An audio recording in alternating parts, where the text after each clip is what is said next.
Welcome to another episode of This Goose is Cooked, where we review books intended for our future generations. Today's book, The Visitor, by Antje Damm, translated by Sally Ann Spencer, published by Gecko Press. The Visitor looks and feels like a horror story. The pictures start off black and white and get more and more colorful as the story goes on. The pictures seem to be photographs, with the main character looking like a sketch that was cut out of someone's notebook. The Visitor follows a creepy old lady who locks herself away in a house. She is visited by a little boy who forces himself into her home, and the book leaves you on a cliffhanger. The book starts out on the old lady. Her name is Elise. She seems to be wearing pajamas and drinking tea.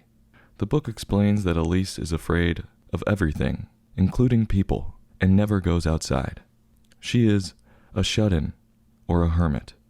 What a horrible way to live your life.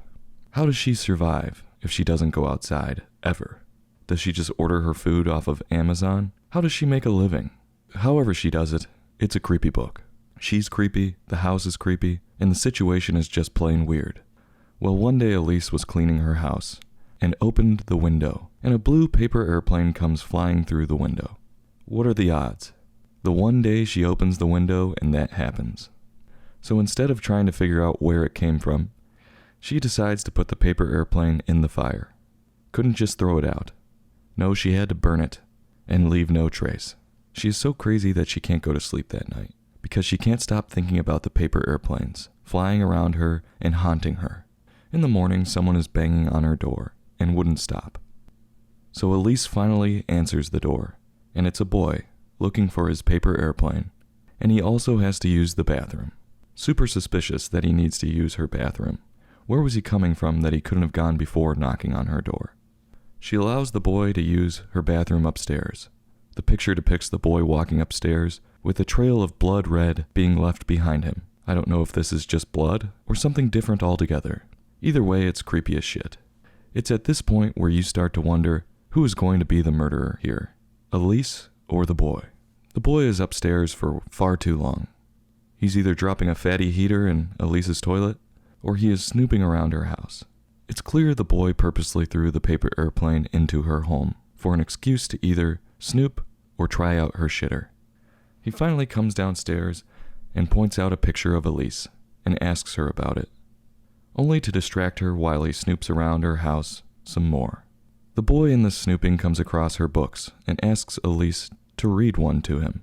The room fills with colors and Elise does it. Was this a sign that something ominous is going to happen?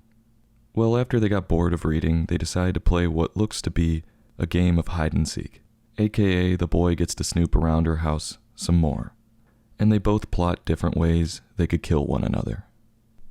Then the boy gets hungry and Elise butters his bread.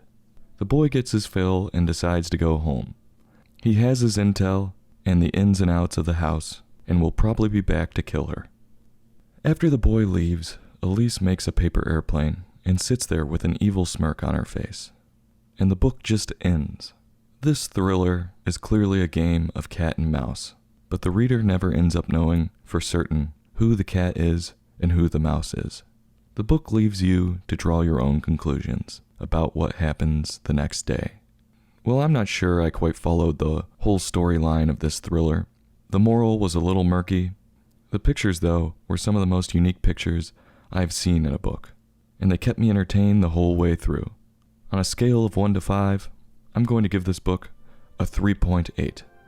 I'll have a heapin' helpin', and I'll go back for seconds, wondering what it is I'm taking in. This Goose is Cooked. Join us next time for another in-depth book review.